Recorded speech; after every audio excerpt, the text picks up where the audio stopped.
नमस्कार, मैं राजेश पोलखोल बहुगुणा इस समय ऑर्डिनेंस फैक्ट्री देहरादून के गेट पे खड़ा हूँ और यहाँ आप देखिए ये तमाम जो कर्मचारी हैं आज यहाँ नाराबाजी हो रही है। जानने की कोशिश करेंगे आखिर ये नाराबाजी क्यों हो रही है, क्यों आज ये शोर हो रहा है। तो थोड़ा सा आगे आ जाए। यहाँ पे देखिए आईआरडी के कर्मचारी हैं जो लगातार यहाँ पे जी जी जी जी आज किस चीज के नारे लग रहे हैं? आता हूँ एनपीएस के विरोध में है सर। ओल्ड पेंशन चालू कराने के समर्थन में हम लोग हैं। ओल्ड पेंशन हम लोग का पुरानी पेंशन की मांग है और सीजीएचएस के विरोध में हम लोग हैं।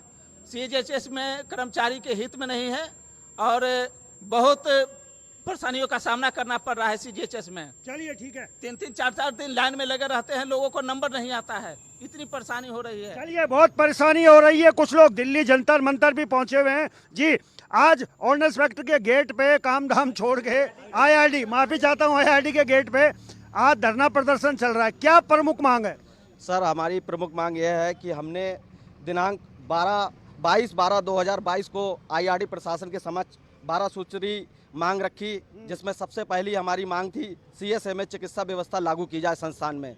हम लोग सीजीएचएस की व्यवस्था से बहुत ही त्राहिमाम हैं और सीजीएचएस की व्यवस्था में इतनी अव्यवस्था है कि हम वहाँ इलाज कराने में 2-2 दिन लग जाते हैं, तब भी हमारा संपूर्ण इलाज नहीं हो पाता है। और वहाँ पे जो कार्यवाही जो चिकित्सा व्यवस्था की है वो दुर्भाग्यपूर्ण है। वहाँ पे किसी प्रकार का संसाधन नहीं है। वहाँ के डॉक्टर हम लोगों का चेकअप नहीं करते हैं। वो हम लोगों का अपॉइंटमेंट लेने में 3-3 दिन 4-4 दिन का समय लगता है सीजीएचएस के वेलनेस सेंटर में।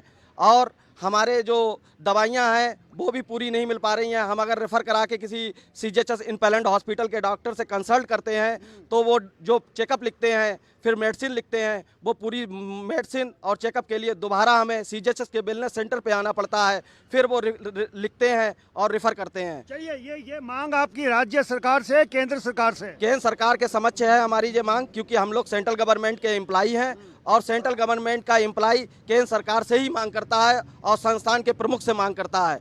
आईआरडी कर्मचारी संघ इस मांग को 2020 से लेकर आज तक उठाता आया हुआ है और बड़ी विषमता के पूर्वक हम लोग चिकित्सा व्यवस्था में काम कर रहे हैं। चलिए ये जो भारतीय मजदूर संघ है, जो संबंध आपने किया है, ये तो आरएसएस से जुड़ा हुआ है, भाजपा से जुड़ा हुआ है, फिर भी दिक्कतें हो रही हैं, ये बड़ी विचित्र बात है। पदम दत्त जी, क्या लग रहा है कुछ राजनीतिक चीजें भी यहाँ हो रही है? मैं देख रहा हूँ आईआरडी के गेट पे, यहाँ तो काम होता है बढ़िया, सुबह सुबह नौकरी पे जाना चाहिए था, यहाँ आप जो है नारेबाजी हो रही है। बहुगुणा जी, पहले आपका सहयोग देने के लिए धन्यवाद। और रही बात राजनीति की, हम लोग राजनीति से जुड़े हुए नहीं है। हमारा पहला उद्देश्य होता है संस्थान में कार्य करना। जब सरकार जागती नहीं है, हमारे जो मुख्य मुद्दे होते हैं सीरियस मुद्दा, उस मुद्दे में सारे अधिकारी से लेकर कर्मचारी तक सब परेशान है। हमने कई पत्र के माध्यम से उनको अवगत कराया है, लेकिन अभी तक वहाँ व्यवस्था जो होनी चाहिए वो सुचारू रूप से नहीं है। प्रत्येक कर्मचारी का किसी का 300 रुपये, किसी का 500 रुपये, किसी का 1000 रुपये इस तरह कटता है। अगर ये व्यवस्था सुचारू रूप से सही हो जाए तो हम इसके विरोध में नहीं है, लेकिन व्यवस्था को सुधारना पड़ेगा। उसमें जो हमारा पैसा कटता था, इससे बड़ी हम LIC स्कीम के अंदर नहीं ले लें, जिससे हमें बार बार चक्कर ना काटना पड़े। तो आपने कहा कि सरकार आपकी है, ठीक है, सरकार हमारी है, लेकिन हमारी मजबूरी बन जाती है। हम कानून से बंधे हुए हैं। कानून से बंधे होने के कारण हम सरकार के खिलाफ नहीं जाते, लेकिन हमारी मजबूरी जब हमें फेडरेशन आह्वान करता है, उसके माध्यम से हम फेडरेशन को ये चिट्ठी लिखते हैं। चिट्ठी लिखने के बाद निर्देशन महोदय को देते हैं, उसके बाद हम आगे की कार्रवाई करते हैं। रही बात आगे इस कार्रवाई की करने की, तो हमारी आगे वार्ता चल रही है। रक्षा राज्य मंत्री जी को हम अपना ज्ञापन देंगे, इस मुद्दे पर वार्ता करेंगे उनसे। अजय भट्ट जी से हमारी संपर्क है ही, उनसे वार्ता चलती रहती है। लेकिन जब तक ये मुद्दा सॉल्व नहीं होता तब तक हम ये मांग को उठाते रहेंगे।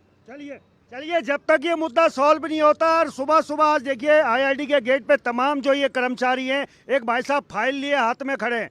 थोड़ा सा आगे आ जाएं, पीछे मत जाएं, मुझे कोरोना नहीं है। शॉर्ट में बताएं कि अब आगे अगर वो नहीं मानते हैं मांग को तो क्या करने वाले? अगर ये आगे नहीं मानते हैं तो हम अपनी पूरी जनसंख्या के बल से जाकर दिल्ली में प्रदर्शन करेंगे और गेट पर बैठेंगे, धरना देंगे।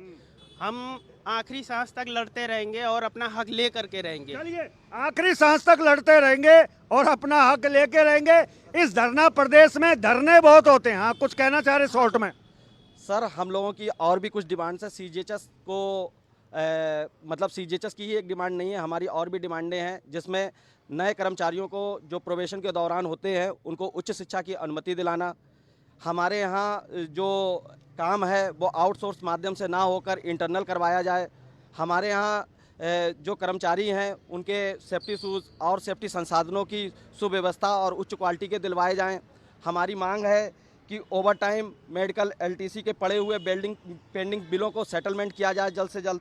हमारी मांग है सेवानिवृत्त समारोह में आईआरडी कर्मचारी संघ के एक सदस्य का प्रतिनिधित्व हो। चलिए बहुत सारी की लंबी मांगे, चलिए बहुत लंबी मांगे, इनकी मांगे शासन प्रशासन तक पहुंचाने की कोशिश करेंगे। तो चलिए फिलहाल अभी के लिए बस इतना ही, देखते रहिए पर्वतवाणी लाइव।